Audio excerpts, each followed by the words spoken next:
Shalom, shalom, shalom, shalom. You're welcome to my YouTube channel. My name is Isaac King EK. This is a continuation of our series Elohim. Elohim. So if you have not been following, please go to the previous videos. We started chapter 1, chapter 2, and this is chapter 3 of Elohim.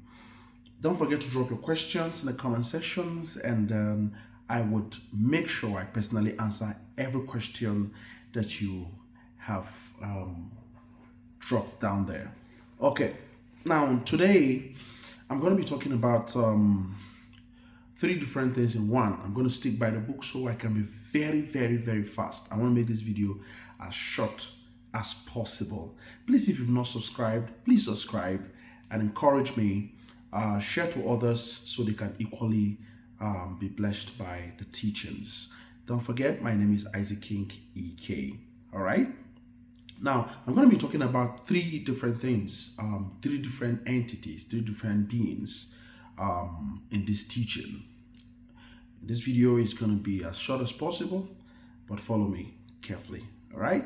I'm going to be talking about Elohims, but in different categories. Now, the first one is Nephilim. The second one is fallen angels. The third one is archangels. Nephilim, fallen angels, and archangels. Now, like I said earlier, I'm going to stick by the book so I can be very fast. All right, I can be very fast in this video. Now, before we dive into this, I need you to understand something, that we need to understand that most of the times you see some acts in the Bible, in the canonical Bible. Most of those acts are not carried out by the Almighty Creator of the universe. The Almighty Creator of the universe, Hashem himself. Now, we need to understand that some of these acts are being done by the watchers. Later, you're going to understand who are the watchers, or archangels, or fallen angels. Some of these things are carried out by either of them, Nephilims, archangels, fallen angels, or what the book of Enoch calls the watchers. All right? Now, this teaching is going to show you a few things, open your eyes to a few things, so you can differentiate where it's the act of the Almighty and where is the act of the watchers. Okay? Now, we need to know that many places we see some deliverance and spiritual walking was not done by Yahweh himself, but was done by either archangels, like I said earlier. All right? Now, there's an archangel called the Destroyer. The Destroyer. Now, this angel is a war angel as well, like Michael, but he is one of the archangels that the Almighty Hashem uses for destroying of those who are in his way, or perhaps destroying certain things that are abominations. All right, when certain major wars that we have recorded, we've seen in different texts, ancient texts, are being carried out by some of these archangels. All right, some of these Elohims. Okay, now you need to know that in the book of Exodus chapter 23 verse 20 to 21, the Almighty said something to Moses when he demanded that the Almighty go with him. Before then, he said, I will send an angel before you. In verse 21, he said, do not provoke him to anger, for he will not forgive. He will not spare the rod. Now, he is being specific because the angel is not merciful. That's why some places you see some certain destructions, some certain, massacre. You hear the destroy utterly, go to this place and destroy utterly. This was not done by the creator of the universe. This was not done by Yahuwah himself, because he will not find pleasure in destroying what he loves. The mankind he created, the special breed mankind he created. I'm trying to build on this before we dive into the teaching of the day.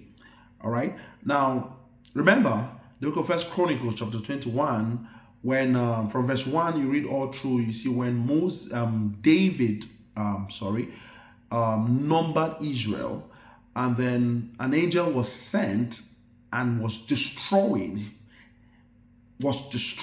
even the sons and daughters of Israel. All right. Now, this is done by an angel. This is not the work of God, as in Elohim, Yahuwah Elohim himself.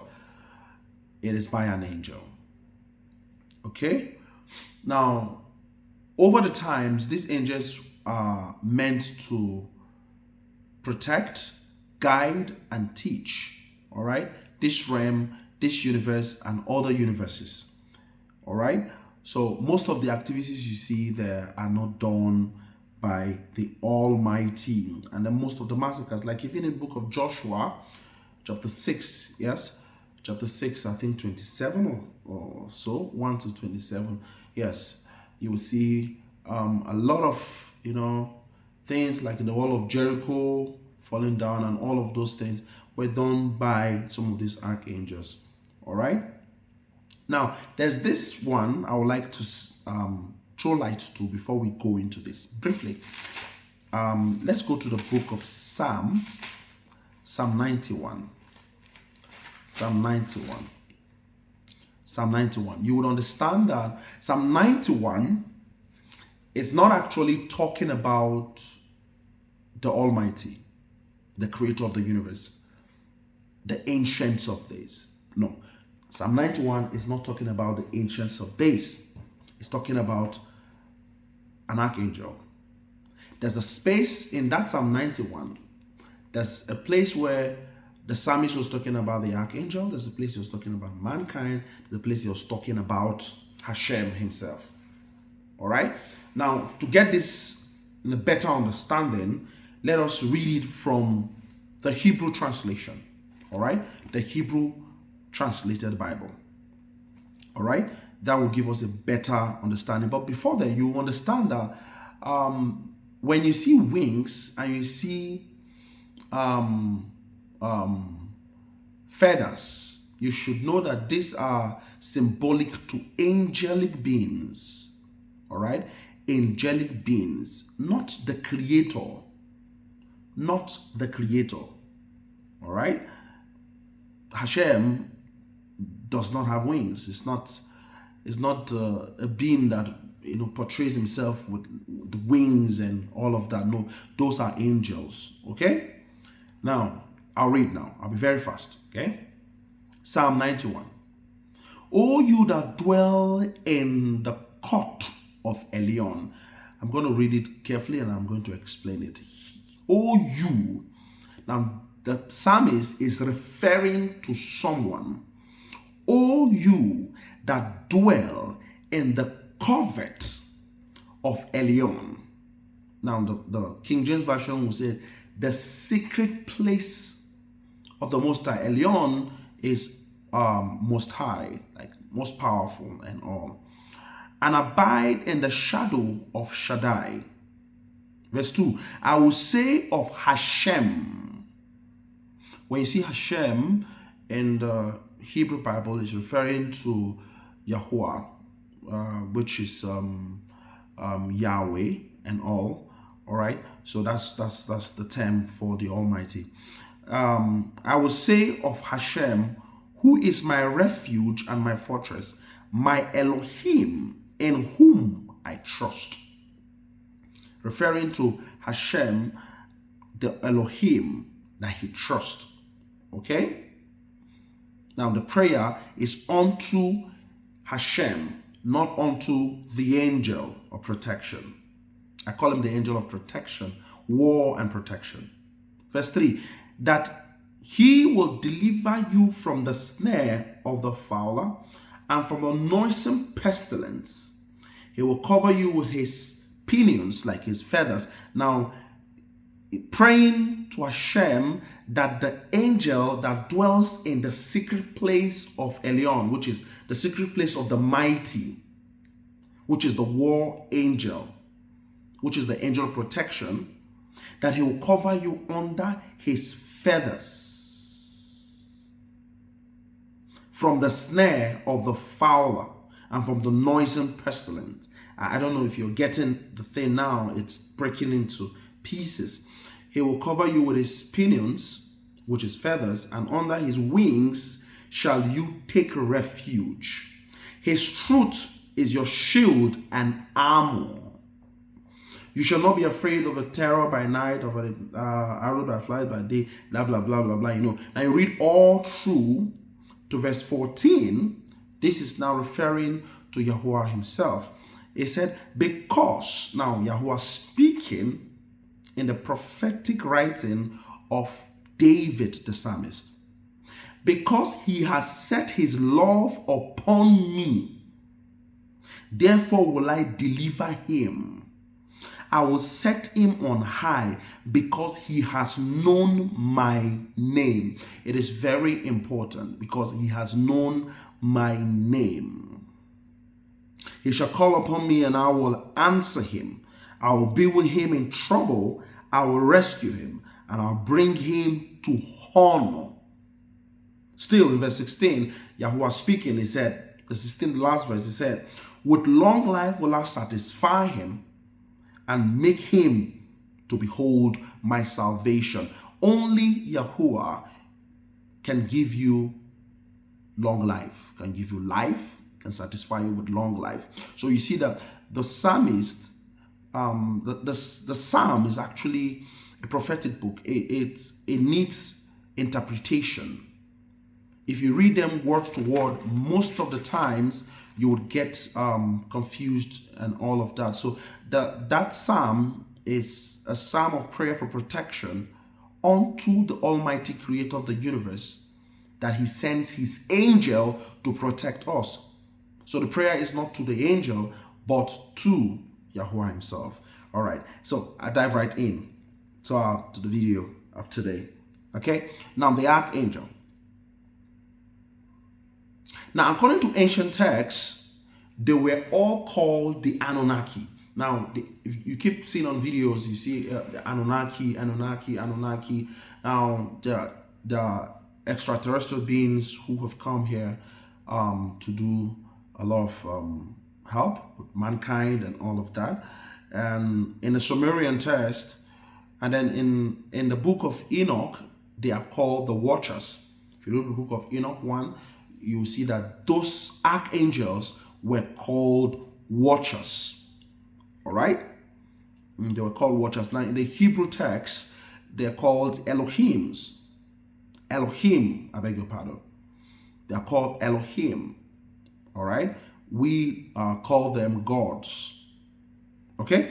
Now they were put in all the universes and multiverses to keep law and order and to help mankind build their own worlds, to develop and to teach mankind the act of war, the act of all of those things. Even according to the book of Enoch, they taught mankind all that mankind knew, and up until they decided to mess up the whole thing by breeding genetically different things. The reason for the flood, according to the book of Genesis chapter 6, is that mankind was all his thought was evil continually, and then they were actually perverse, and they were modifying the DNA of mankind. They were altering, I beg your pardon, the DNA. All right, creating other beings all right, other than what was already created, and teaching man all manner of sorcery and all of the genetic mutations. All right, like you see all of the movies now, you see they call them mutants. They try to teach you a few things. The movies teach you a few things, one or two things, but the truth is that these things didn't just start now, and then they are still going on now. Okay, and those are archangels. Now the fallen angels. Now before the great flood, there was a great battle between the watchers. The great battle between the watchers. For some decided to alter the genetic codes of the mankind, and they were all cast out and all of that. Now they created a hybrid, all right, and then this was one of the reasons why the flood came. But prior to that, if you read other books, even aside from the canonical Bible, they'll tell you that there was a great battle, and then Lucifer, Halael, actually his name, was cast down to this earth to rule. So he came down not alone, but with other of his host. Now those ones, being angels, are now called the fallen. Why? Because their minds were continually evil and perverse, and their sole aim is to see that they destroy what the Almighty has created and existed. Now remember, it is recorded that woe unto the inhabitants of the earth, because someone was cast down. They say war. So that is to say, before Adam, there were other creations, because the earth was not vacuum, was not a empty place for Halael to be cast into. If it was empty, the statements like war unto the inhabitants of the earth would not be there. So there were actually a breed that was existing here, though not mankind as Adamic mankind, but there were other creations as men. All right. So the flood was meant to wipe out all of these species. The flood was meant to wipe out all of these species, all right, and all of these breeds, okay? They call them the Atlanteans and all of that. I'm not going to go into that. Now, the breed that the fallen angels gave birth to by both their genetic mutations and crossbreed of animals and all of that are then called Nephilims, half mankind, half angels. All right, hybrids. Those were the hybrids, the creations that these angelic beings or watchers or Anunnakis created. Now, according to the Bible, Nephilims are great giants and men of the renown that walked on the earth. Now, according to the Sumerian text, the civilizations that the watchers or the Anunnakis, archangels, Elohims, built was called the Atlantis. Now, those are books, ancient texts that have preceded the ones we have today. Now, the Atlantis was not, it's not actually just when you say the Atlantis now, what you think about is water or the ocean, the Atlantic Ocean. No, but the Atlanteans were beings and breeds from the higher civilization. They were existence, civilizations that are over 300,000, 500,000, close to 1 million years old, that have existed over time. All right. Now, these things I'm saying, you can make your research and you find out these things really existed. All right, because they have a lot of archaeological proofs to all of these things. So you can check it out for yourself. And the offsprings of these civilizations were the builders of the closest civilizations we know. The offsprings, these Atlanteans, they were the ones who built all of these civilizations, even the ones that today we know that were not totally destroyed, though their science was destroyed, and then their innovations was destroyed. But we can see signs, we can see a lot of things laid here and there, that the fingerprints, the footprints of these great civilizations, all right, some of which have gone way back 13,000 years and above, all right.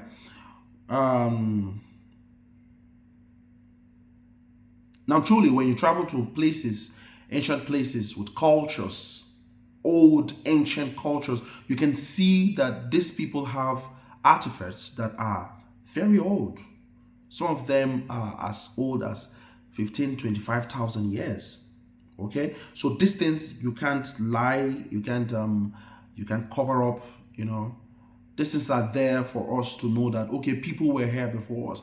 That there was another breed of mankind that was here before us. Places you can find all of that is India, China, Egypt, Sudan, Ethiopia. These places you find a lot of ancient artifacts.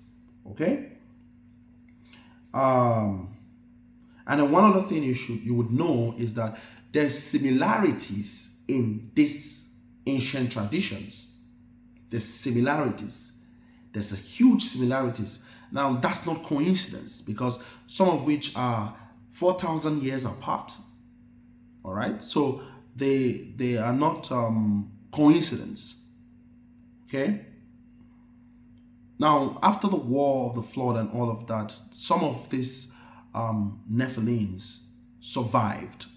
Some of these Nephilims survived, not just as spirits, but they survived in their bodily form. Some of them escaped the flood. All right. Now, but a large amount of the Atlanteans survived in the water. They survived underneath the water because this planet is over 70% water. So when anything happens to the land, which is about 30-something% of it, the water takes over it. All right. So after the flood, a lot of them survived underneath the water, and then that, like the principle, as above so below, we have water above the firmament and we have water underneath the earth. All right, so there's water everywhere. Now, one other thing I'm going to say before I leave you is that water is the gateway to worlds and planet. Water is a gateway to worlds and planet. Water is a very powerful element. I call it world. It's not just an element, it's a world.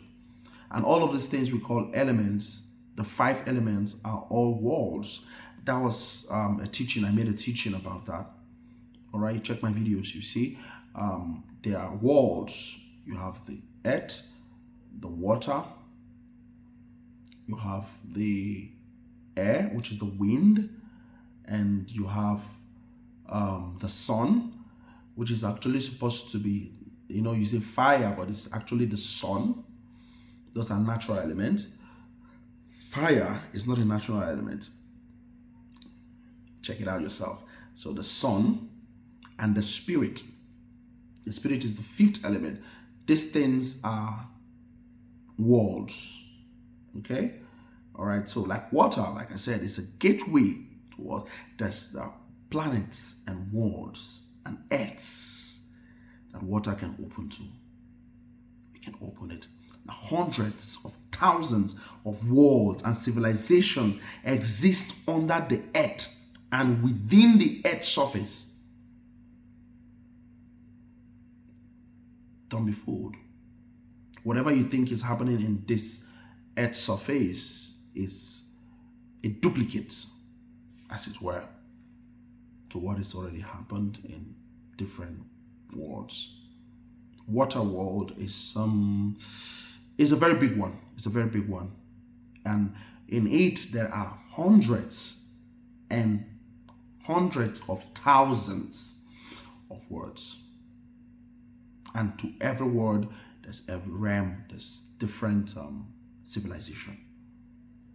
Okay, so I will stop here for now. I want you to drop your questions about this Elohims, which what do you think? You want to add something, or you want to ask some questions? Please feel free to ask me, and I pray that the Almighty will help us understand this better in Yeshua's name. I love you guys. Shalom.